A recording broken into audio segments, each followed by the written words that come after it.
何かを変えようとせず、ただあるがままに見なさい。見るとは、判断を加えることでも、名前を与えることでも、記憶や知識に照らし合わせることでもありません。ただ、そのものとしてあるものを静かに見つめることです。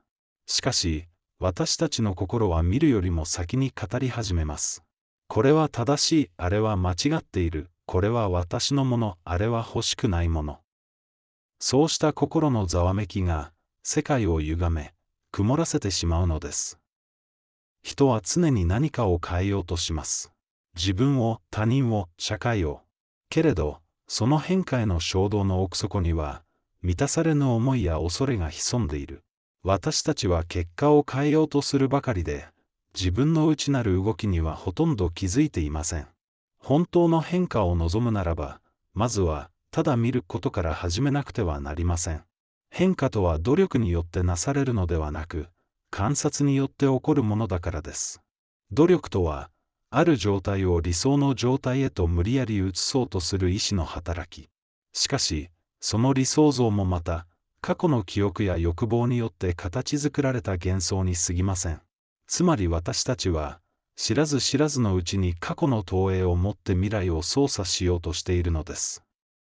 そこに根本的な変容は訪れない。だからこそ、過去を通さずに見るということが必要です。それは評価でもなく、批判でもない。静かな注意、純粋な気づきの働きです。私たちは日々見ていると思っていますが、実際にはほとんど見ていません。私たちの見るという行為は、記憶、知識、比較、欲望といったフィルターによって曇らされているからです。だから、ただ見るのです。自分の内側を、世界の動きを、他者との関係性を、何かを得ようとせず、何かを変えようともせず、ただ純粋に見る。それは決して受動的な行為ではありません。むしろ、鋭い感性と深いエネルギーを要する能動的な行為です。注意深くあること。それこそが本当の意味での瞑想です。瞑想とは、目を閉じて座ることではありません。姿勢や呼吸を整えることでもない。日常のすべての瞬間、歩くとき、話すとき、怒るとき、喜ぶとき、そのすべての場面で、自分の心の動きを見ることが瞑想なのです。私たちの心には多くの恐れがあります。老い、孤独、死、失敗、未来。私たちはそれらの恐れから逃れようと、宗教に頼り、希望にすがり、心理学を学びます。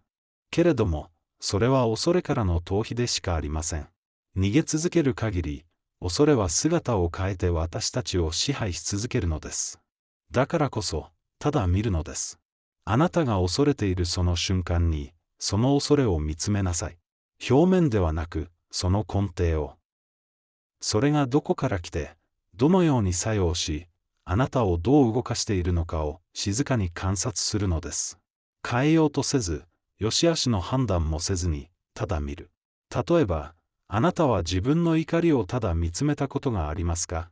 怒っているとき、それを正当化したり抑えたりせず、ただその怒りと共にあることができますか？もし名付けることなく、思考による分析もせず、ただ見ることができたなら、その背後にある動機や、解決されないままの記憶が見えてくるかもしれません。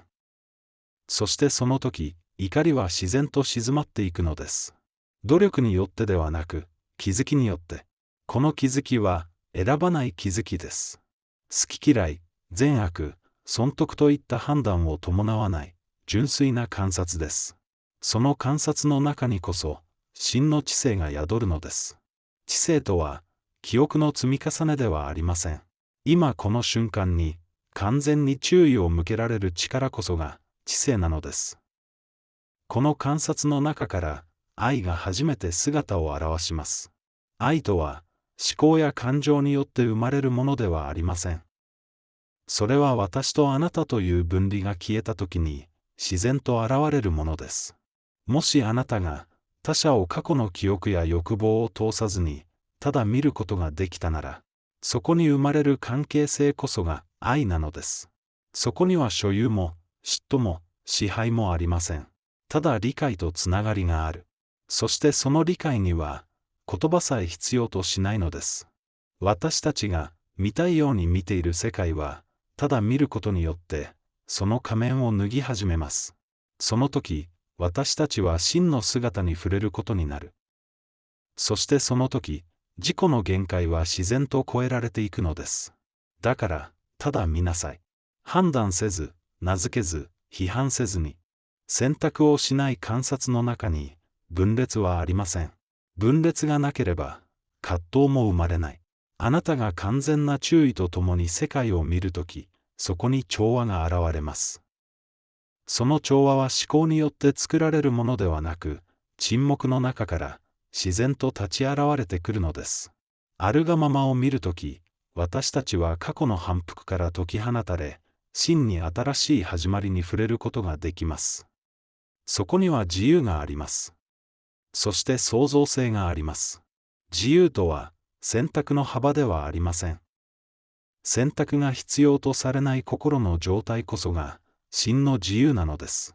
なぜなら、真理には比較や選択の余地がないからです。あなたがただ見ているとき、真理はそこにある。それはあなたの観察の中に、あなたの静けさの中に生まれるものです。多くの人が問いかけます。どうすれば目覚められるのか。この苦しみから解放されるにはどうしたらいいのか、と。その問いの裏には、手段を探す心があります。しかし手段を求める心はいつも目的への執着に縛られている。その執着があなたを盲目にしているのです。だから私は再びこう言います。ただ見なさい。方法を探すのではなく、今この瞬間にあるものを完全な注意を持ってみるのです。すると、驚くべきことが起こります。内面の騒ぎが静まり、思考が病み、時間の意味が消え、私という中心が溶けていく。その中心が消えたとき、愛が現れます。愛とは、中心のない存在。思考や記憶からではなく、自由な空間にのみ現れるもの。そしてその空間は、ただ見ることから始まるのです。